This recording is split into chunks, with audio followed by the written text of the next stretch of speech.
കാസർഗോഡ് മേൽപ്പറമ്പ സ്വദേശി ഹനീഫയെ തട്ടിക്കൊണ്ടുപോയ സംഭവത്തിൽ 3 പേർ കൂടി കസ്റ്റഡിയിലായിട്ടുണ്ട്. ആന്ധ്ര സ്വദേശികളിൽ നിന്ന് പണം തട്ടിയ ഹനീഫയുടെ സംഘത്തിലുള്ളവരാണ് പിടിയിലായത്. പ്രതികളെ വിശദമായി ചോദ്യം ചെയ്യുകയാണ്. നിരോധിച്ച 2000 രൂപ മാറ്റിത്തരാമെന്ന് പറഞ്ഞ് ഹനീഫയുടെ സംഘം ആന്ധ്ര സ്വദേശികളിൽ നിന്ന് പണം തട്ടിയിരുന്നു. വിവരങ്ങളും അരുൺ പാറക്കൽ കാസർഗോഡ് ചെയ്യുന്നു. അരുൺ, ഇന്നലെ കാസർഗോഡ് യുവാവിനെ തട്ടിക്കൊണ്ടുപോകുന്നു, രാത്രി തന്നെ കണ്ടെത്തുന്നു. ഈ തട്ടിക്കൊണ്ടുപോകപ്പെട്ട യുവാവിന്റെ ബാക്ക്ഗ്രൗണ്ട് മാത്രം നീറ്റല്ല എന്നാണോ മനസ്സിലാക്കേണ്ടത്? നിരോധിച്ച പണം, ആ പണം വെളുപ്പിച്ചു തരാമെന്ന് പറഞ്ഞ് പണം തട്ടിയതിന്റെ വൈരാഗ്യമാണോ ഈ തട്ടിക്കൊണ്ടുപോകലിന് പിന്നിൽ?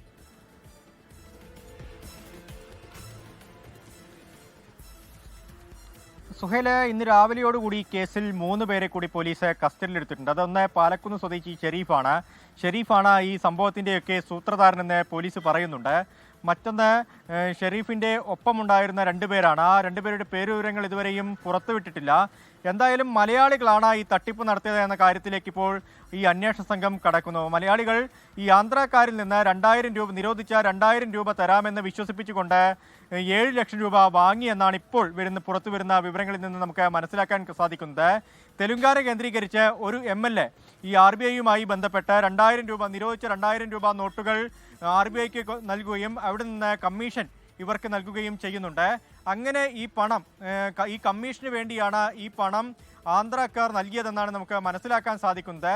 2000 രൂപ നോട്ടുകൾ ആന്ധ്രാക്കാർക്ക് നൽകാമെന്ന് പറഞ്ഞ് 1 കോടി രൂപയുടെ 2000 രൂപ നോട്ടുകൾ നൽകാമെന്നാണ് ഇവർ പറഞ്ഞിരിക്കുന്നത്. അങ്ങനെ 7 ലക്ഷം രൂപ ഈ മേൽപ്പറമ്പ സ്വദേശി ഹനീഫയും ബേക്കൽ പാലക്കുന്ന് സ്വദേശി ഷെരീഫും കൈപ്പറ്റുകയും ചെയ്തിട്ടുണ്ട്. ആ പണം തിരിച്ചു നൽകിയില്ല എന്ന് മാത്രമല്ല, നൽകാമെന്നേറ്റ നിരോധിത 2000 രൂപ നോട്ടുകളും നൽകിയില്ല. ഇതാണ് ഈ ആന്ധ്ര സ്വദേശികളായ 4 യുവാക്കളെ പ്രകോപിപ്പിച്ചത്. അവർ കഴിഞ്ഞ 14-ാം തീയതി മുതൽ തന്നെ കാസർഗോഡ് ജില്ലയിലേക്ക് നിരന്തരമായി വന്നു പോകുന്നുണ്ട്.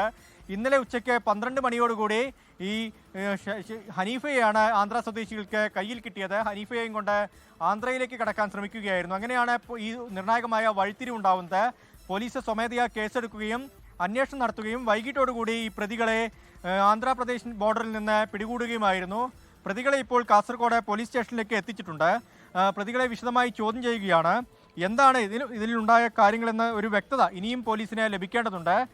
4 മണിയോടുകൂടി ASP മാധ്യമങ്ങളെ കാണുമെന്നാണ് നമുക്ക് മനസ്സിലാക്കാൻ സാധിക്കുന്നത്.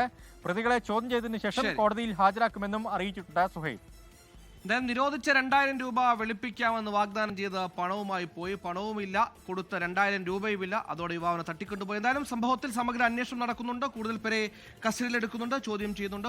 ലോകത്തെവിടെയായാലും ഏത് സമയത്തും 24 വാർത്തകളും ഓഗ്മെന്റഡ് റിയാലിറ്റി പാക്കേജുകളും എക്സ്പ്ലെയിനറുകളും വിശദമായി കാണാൻ ഞങ്ങളുടെ YouTube ചാനൽ നിങ്ങൾക്ക് സബ്സ്ക്രൈബ് ചെയ്യാം.